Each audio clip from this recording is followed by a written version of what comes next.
लक्ष्मीपूजन स्वागताध्यक्ष आदरणीय सुधाताई कांबरिया, डॉक्टर उर्मिलाताई आणि प्रिया धारुरकर, आदरणीय प्रिया धारुरकर यांच्या हस्ते होत आहे.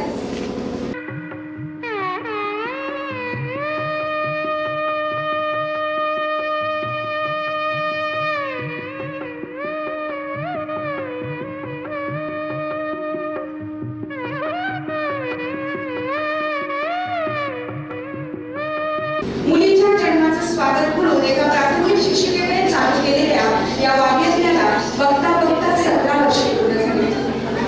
17व्या अक्षरयात्री राज्यस्तरीय महिला महासंमेलनाचं उद्घाटन संपन्न झालेलं आहे अशी औपचारिक घोषणा मी करते. या संमेलनाचं स्वागत आणि प्रास्ताविक करतील डॉक्टर स्वाती शिंदे पवार.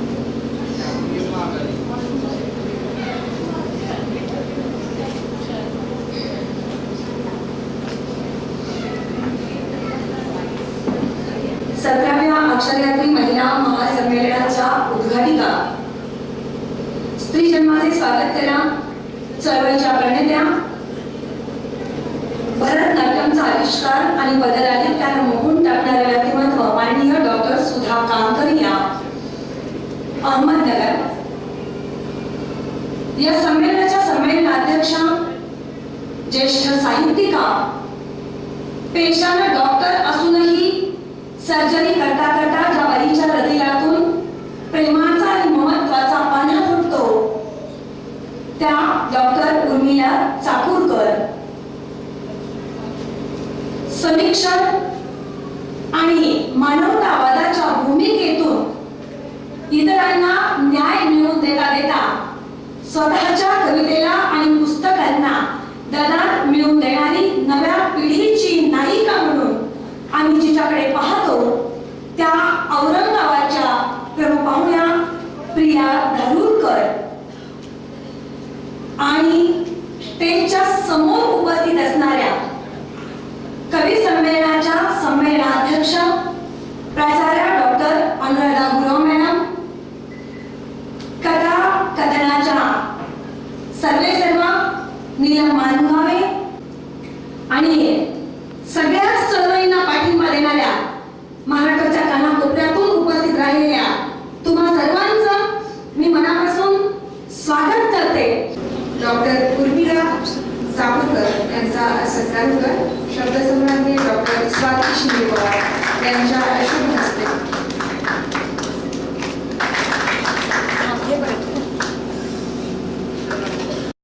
यानंतर उद्घाटिका, या संमेलनाच्या उद्घाटिका डॉक्टर सुधा कामकरिया यांचा सत्कार प्राध्यापिका डॉक्टर प्रीती शिंदे पाटील यांनी करावा अशी विनंती करते. डॉक्टर सुधा कामकरिया यांचा सत्कार.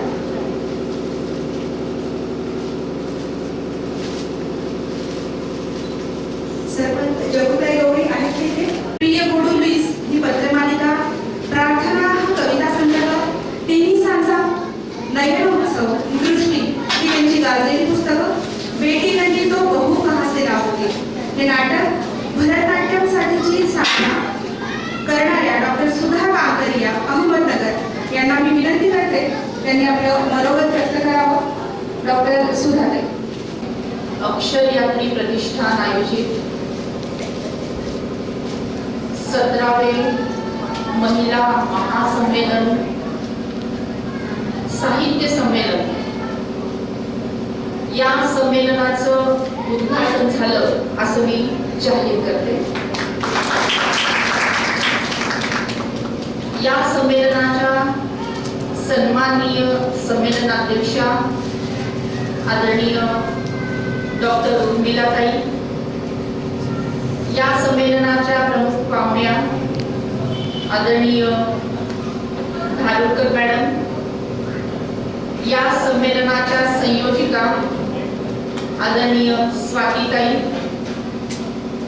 या गावच्या सरपंचताई, माझ्यासमोर उपस्थित असणाऱ्या महाराष्ट्राच्या कानाकोपऱ्यातून आलेल्या माझ्या सर्व कवयित्री भगिनी, या गावचे सर्व ग्रामस्थ बंधू आणि भगिनींनो, अक्षरयात्री परिवार यांनी गेल्या 17 वर्ष साहित्य संमेलनाचं एक सातत्य जपलेलं आहे. प्रत्येक वर्षी वेगवेगळे विषय घेऊन हा साहित्याचा खजिना सर्वांकडे ठेवलेला आहे. आपल्या कन्येचा वाढदिवस साहित्य संमेलन म्हणून साजरा करणारं मला वाटतं जगाच्या पाठीवर हे एकमेव साहित्य संमेलन असेल आणि याची नोंद गिनीज बुकात झाली पाहिजे असं मला वाटतं. आपल्या लेकीचा वाढदिवस हा साहित्य संमेलन म्हणून साजरा करणं म्हणजे मी जेवढे साहित्य संमेलन पाहिले, महाराष्ट्र साहित्य परिषद अहमदनगर शाखेची मी 5 वर्ष अध्यक्ष होते आणि त्या निमित्ताने देशभर जगभर सुद्धा मी जाऊन आलेली. पण मुलीच्या जन्माचं स्वागत हे साहित्य संमेलनाने व्हावं हा कन्सेप्ट मला फक्त इथेच दिसलेला आहे. त्यामुळे अक्षरयात्री परिवारांचं मी खूप खूप मनापासून अभिनंदन करते. आजचं हे साहित्य संमेलन हे महिलांसाठी असलेलं महासंमेलन आहे असं आदरणीय स्वातीताई इथे म्हणाल्या. आणि खरोखरच सकाळपासून आपण पाहतोय की ग्रंथदिंडी निघाली, अत्यंत सुबकतेने ती झाली. आपण सगळे फुगडी सुद्धा खेळलो. पुस्तकांचं दर्शन घेता घेता, पुस्तकांचं वाचन करता करता, पुस्तकांची पूजा करता करता कधी आपण अक्षराच्या प्रेमात पडलो हे समजलंच नाही. लोकमान्य टिळकांनी असं म्हटलं होतं, की मला जर कोणी विचारलं की तुला स्वर्ग पाहिजे का पुस्तक पाहिजे, तर मी असं म्हणेन की मला पुस्तक पाहिजे. तर स्वर्ग पाहिजे म्हटल्यानंतर स्वर्ग एकदाच मिळेल, पण पुस्तकामध्ये एवढी ताकद आहे की प्रत्येक पुस्तक एक नवीन स्वर्ग निर्माण करू शकतं. एवढी ताकद त्या पुस्तकामध्ये असते. आणि म्हणूनच पुस्तक कशाने बनतं? अनेक अक्षर एकत्र येतात तेव्हा शब्द बनतो. अनेक शब्द एकत्र येतात त्यामुळे वाक्य बनतं, कविता बनते, वेद बनतो.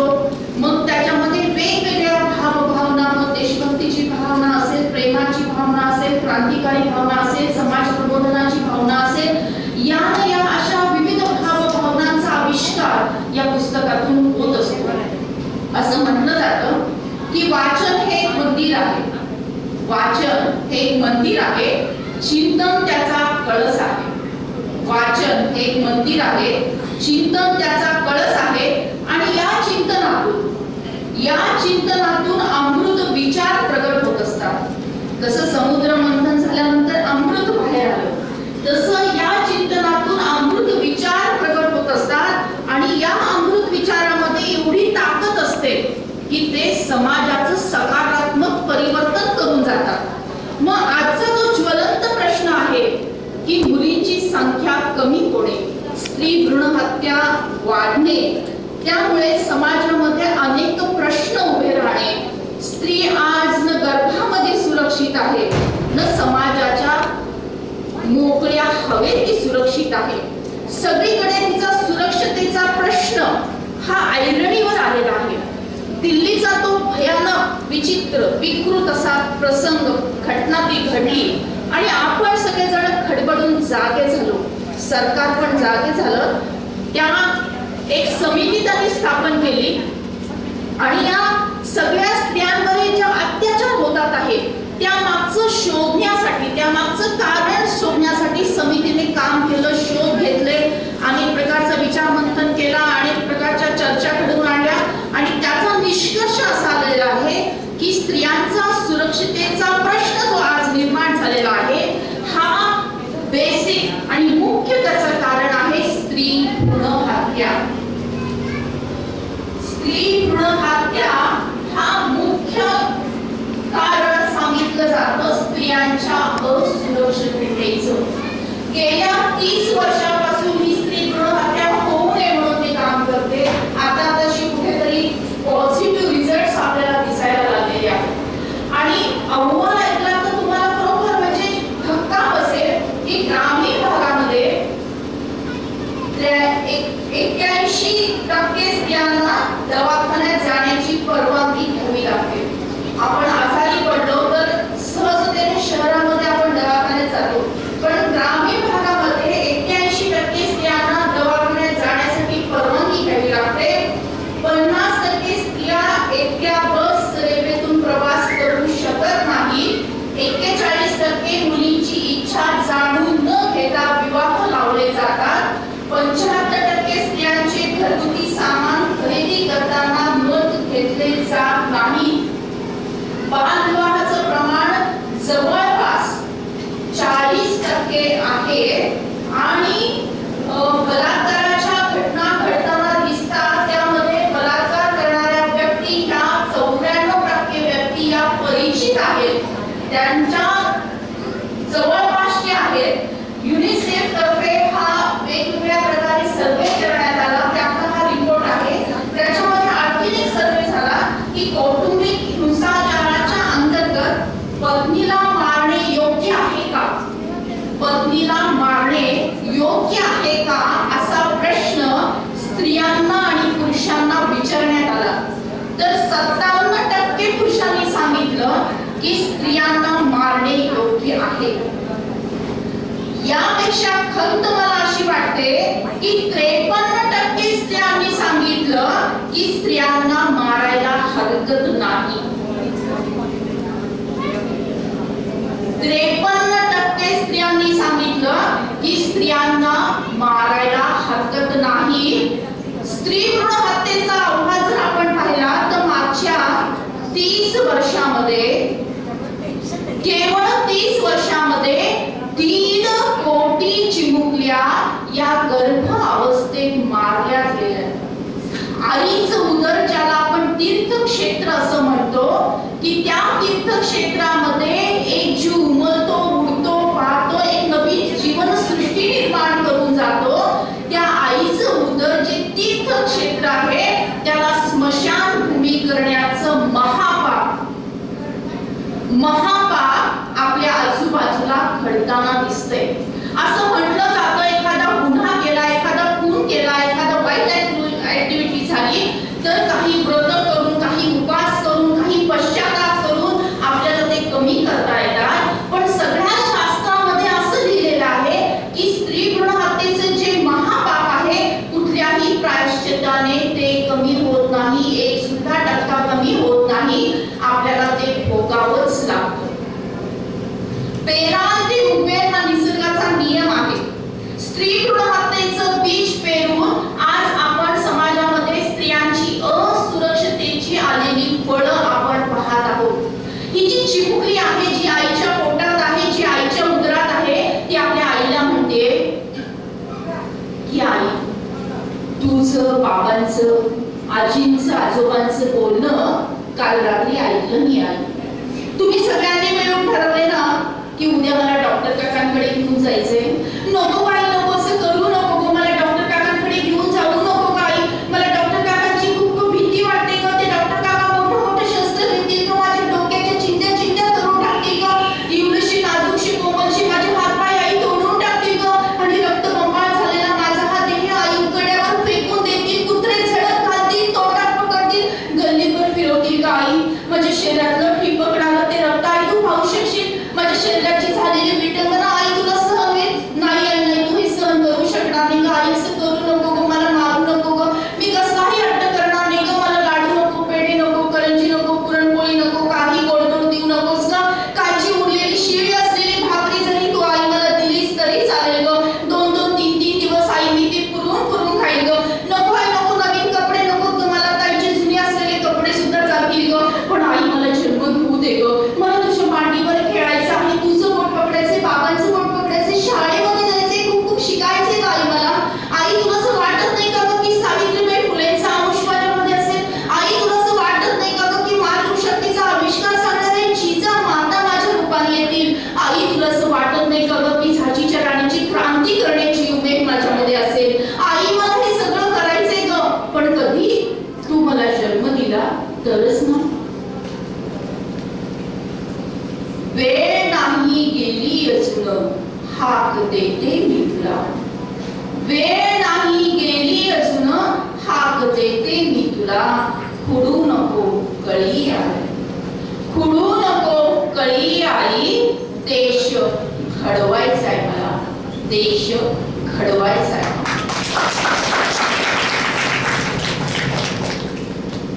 आजचं हे संमेलन हे आत्मज्योती प्रज्वलित करण्याचं संमेलन आहे असं मला वाटतं. आपण दीप प्रज्वलन केलेलं आहे. हे केवळ दीप प्रज्वलन नाही तर आत्मज्योती, आपल्या अंतःकरणामध्ये असलेली आंतरिक ज्योती प्रज्वलित करणारं हे संमेलन आहे. सुविचाराची पेरणी करणारं हे संमेलन आहे. महिलांची एकजुटता दाखवणारं हे संमेलन आहे. मानवतेचे मंदिर उभं करण्याचा टाकलेलं हे भक्कम असं पाऊल आहे. आणि अशा या संमेलनामध्ये आपण सगळ्यांनी संकल्प केला पाहिजे की माझ्या कुटुंबामध्ये एकही स्त्री भ्रूण हत्या होणार नाही. माझ्या आजूबाजूच्या परिसरामध्ये एकही स्त्री भ्रूण हत्या होणार नाही. माझ्या गावामध्ये एकही स्त्री भ्रूण हत्या होणार नाही. आज आपल्यामध्ये माननीय सरपंच ताई इथे उपस्थित आहे. मी त्यांना विनंती करेन की ग्रामसभेमध्ये आपण स्त्री जन्माच्या स्वागताचा ठराव घ्यावा. आपण पाहिलं की आत्मज्योती जेव्हा प्रज्वलित होतात तेव्हा हा समाजामध्ये जो अंधकार निर्माण झालेला आहे, अत्याचाराचा, अन्यायाचा, स्त्री भ्रूण हत्येचा, भ्रष्टाचाराचा, तो अंधकार आपल्याला तो कमी करता येईल किंबहुना तो अंधकार आपल्याला घालवता येईल. खरं म्हणजे स्त्रीकडे पाहण्याचा दृष्टिकोनच बदलणं फार आवश्यक आहे. कायदे आहेत, अनेक वर्षापासून कायदे आहेत. भारतीय राज्यघटनेने आपल्याला त्याची अनेक प्रकारचे कायदे दिलेले आहेत. कलम 14 सांगतोय की समानता असली पाहिजे. कलम 16 सांगतोय समान संधी असली पाहिजे. कलम 23 सांगतोय की मानवाचा व्यापार करणं प्रतिबंध घातला पाहिजे. कलम 29 सांगतोय स्त्री पुरुषांना समान वेतन असलं पाहिजे. कलम 42 सांगतोय की कामाच्या ठिकाणी न्याय व सुरक्षितता आणि प्रसूती सहाय्य देण्याची संधी असली पाहिजे.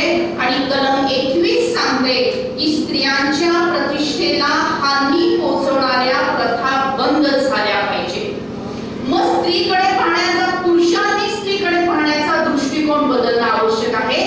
स्त्रियांनी पण दुसऱ्या स्त्रियांकडे पाहण्याचा दृष्टिकोन बदलला पाहिजे. आणि स्त्रियांनी स्वतःकडे पाहण्याचा सुद्धा दृष्टिकोन बदलणं आवश्यक आहे. पुरुष स्त्रीकडे वस्तू म्हणून पाहतात, भोगवादी संस्कृती असं म्हणतो, तर ही योगवादी संस्कृती झाली पाहिजे. स्त्रीकडे एक माणूस म्हणून पाहणं आवश्यक आहे. स्त्री असो किंवा पुरुष, आपण सर्व आधी माणूस हे तत्व आपल्या जीवनामध्ये अंगीकारलं पाहिजे. आणि पुरुषांनी स्त्रीकडे माणूस म्हणून पाहिलं पाहिजे. एका स्त्रीने दुसऱ्या स्त्रीकडे सुद्धा माणूस म्हणूनच पाहणं आवश्यक आहे. खूप वेळा आपण पाहतोय की ज्या ठिकाणी मुलीचा जन्म झाला आणि महिला तिथे पाहायला जातात, काय झालं ग बाई, काय झालं, मुलगी झाली, अरे अरे बाई खूप वाटत, जाऊ दे पुढच्या वेळेस मुलगा होईल, असं बोललं जातं. अशा प्रकारच्या अनेक घटना आपल्या आजूबाजूला घडताना दिसतात. इथे आत्मपरीक्षण केलं पाहिजे आणि आपलं वर्तन सुधारण्याची आज आवश्यकता आहे. त्यानंतर स्त्रीने स्वतःकडे पाहण्याचा सुद्धा दृष्टिकोन बदलला पाहिजे. अनेक वेळा स्त्रिया स्वतःला खूप कमी लेखतात. खरं म्हणजे स्त्रीकडे असणारी जी शक्ती आहे, आत्मशक्ती आहे, सिक्स सेन्स आहे, स्त्रीकडे किती मोठा मातृशक्तीचा आविष्कार आहे, निर्माण करण्याची शक्ती आहे. आई पहिली गुरु असते, आई पहिली पाठशाळा असते. एवढंच कशाला, वात्सल्य नावाच्या जागतिक विद्यापीठाची कुलगुरू कोण, तर ती आई असते. एवढं मोठं त्या प्रत्येक स्त्रीचं कर्तृत्व आहे. पण ती स्वतःकडे जेव्हा पाहते तेव्हा तिला असणारा जो इन्फिनिटी कॉम्प्लेक्स आहे तो तिने काढून बऱ्यापैकी शेळ्यांचं कळप होतं, त्याच्यामध्ये एक सिंहणीचं पिल्लू जातं आणि ते परत त्याच्या शेळीसारखं वागायला लागतं. पण एक तलाव येतो, त्या तलावामध्ये पाणी पित असताना ती शिहीण जी आहे ती तळ्यामध्ये स्वतःचं प्रतिबिंब पाहते. ती म्हणते, अरे हे बाकी लोक वेगळे दिसतात, मी वेगळी दिसते, म्हणजे माझ्यामध्ये दुसरं काहीतरी असेल. म्हणून ती आवाज काढते, तर आवाज सुद्धा वेगळा येतो. याचा अर्थ आपण कलियुगाच्या कल्पामध्ये जो कुकर्माचं वातावरण आजूबाजूला निर्माण झालेलं आहे, त्या सगळ्या वातावरणामुळे स्त्रिया या आत्मशक्ती कुठेतरी विसरलेल्या आहेत. ती आत्मशक्ती परत एकदा जागृत केली पाहिजे. स्त्रीने स्वतःकडे सुद्धा जागृतीने पाहिलं पाहिजे. एका स्त्रीने दुसऱ्या स्त्रीकडे सुद्धा तेवढ्याच ताकदीने पाहिलं पाहिजे. सहयोग हवा आहे, सहकार्य हवा आहे, एकता हवी आहे आणि पुरुषांनी सुद्धा स्त्रीकडे माणूस म्हणून पाहिलं पाहिजे. हा दृष्टिकोन जर आपण बदलला तर खूप काही परिवर्तन होणार आहे. आता लक्ष्मण रेषा नको, सीता रेषा होऊया. आता लक्ष्मण रेषा नको, सीता रेषा असुद्यात. कुणी म्हणावं की पहा तिचे कपडे किती तोकडे, कुणी म्हणावं पहा तिचे कपडे किती तोकडे, कुणी छेडावं की पहा कशी हुशारकी मारते. कपडे तोकडे का विचार तोकडे, कपडे तोकडे की विचार तोकडे, पाहणाऱ्यांच्या नजरेला नजर देऊया, पाहणाऱ्यांच्या नजरेला नजर देऊया, त्यांच्या विचारात बदल घडवूया. आता लक्ष्मण रेषा नको, आता लक्ष्मण रेषा नको, सीता रेषा आखूया. आता लक्ष्मण रेषा नको, सीता रेषा आखूया. तू यायला हवीस सातच्या घरात, तू यायला हवीस सातच्या घरात, मी मात्र येईन दारू पिऊन दारात. तू यायला हवीस सातच्या घरात, मी मात्र येईन दारू पिऊन दारात. हे चित्र आता कायमचे बदलूया, हे चित्र आता कायमचे बदलूया. नैतिकतेची चौकट दोघांनाही सारखी असू द्या, नैतिकतेची चौकट दोघांनाही सारखी असू द्या. आता लक्ष्मण रेषा नको, आता लक्ष्मण रेषा नको, सीता रेषा आखूया. वटपौर्णिमेची पूजा तुझ्यासाठी करायची, साती जन्म हाच पती मिळव म्हणून आशीर्वाद मागायचा आणि तू मात्र हुंड्या पायी जाळायचंस. अशा रीतिरिवाजांची फेर मांडणी करूया, अशा रीतिरिवाजांची फेर मांडणी करूया. आता लक्ष्मण रेषा नको, सीता रेषा आखूया. एकीकडे नवरात्रीचा उत्सव जोरात करायचा, म्हणजे ही तर स्त्रीची उपासना.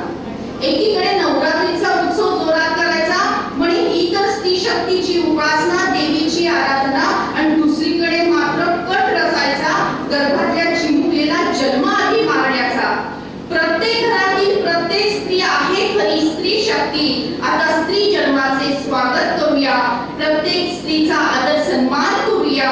नको तो देवारा आणि नको ते दासी जीवन, नको तो देवारा आणि नको ते दासी जीवन. माणूस म्हणून माणुसकीने जगूया, माणूस म्हणून माणुसकीने जगूया. आता लक्ष्मण रेषा नको, सीता रेषा आखूया.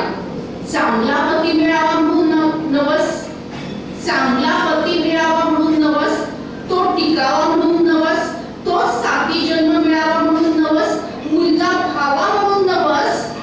थांबवा आता पुरुषांचे हे कौतुक सोहळे, थांबवा आता पुरुषांचे हे कौतुक सोहळे. बदलूया आता जाचक अविवेकी व्रत वैकल्य, बदलूया आता जाचक अविवेकी व्रत वैकल्य. जीवनात समतेची प्रतिष्ठापना करूया, जीवनात समतेची प्रतिष्ठापना करूया. आता लक्ष्मण रेषा नको, आता लक्ष्मण रेषा नको, सीता रेषा आखूया. विधवा भगिनींना हळदी कुंकवाला बोलवायचं नाही, विधवा भगिनींना हळदी कुंकाला बोलवायचं नाही. फक्त मुली असलेल्या परिवारांना दोषी मानायचं, मंदिरात स्त्रियांना प्रवेश न करायचा, गर्भनिरोधक साधनांचा वापर फक्त स्त्रियांनीच करायचा. मालिका, चित्रपट, जाहिराती शृंगारिक हिंसेक दृश्ये दाखवायची, शृंगारिक हिंसक दृश्ये दाखवायची, या सगळ्या घटनांची पुनर्मांडणी करूया, या सगळ्या घटनांची पुनर्मांडणी करूया. आता लक्ष्मण रेषा नको, सीता रेषा आखूया. आता लक्ष्मण रेषा नको, सीता रेषा आखूया. आजच्या संमेलनामध्ये पुस्तकांचं प्रकाशन झालं. त्या दोन्ही प्रीतीताई आणि स्वातीताई यांचं मी मनपूर्वक अभिनंदन करते. आजच्या संमेलनाच्या संमेलनाध्यक्षा उर्मिलाताई आणि प्रमुख पाहुण्या धारूरकर ताई यांचंही मनपूर्वक अभिनंदन करते. हे संमेलन घेण्यासाठी गावच्या सरपंच इथे उपस्थित झाल्या आणि ग्रामसभेत ठराव घेण्याविषयी त्यांनी हसून अनुमोदन दिलं, त्याबद्दल त्यांचेही मी अभिनंदन करते. आपणा सर्वांना पुढील कार्यासाठी हार्दिक शुभेच्छा देते आणि इथेच थांबते. धन्यवाद. सोच को बदलो, सितारे बदल जाएंगे.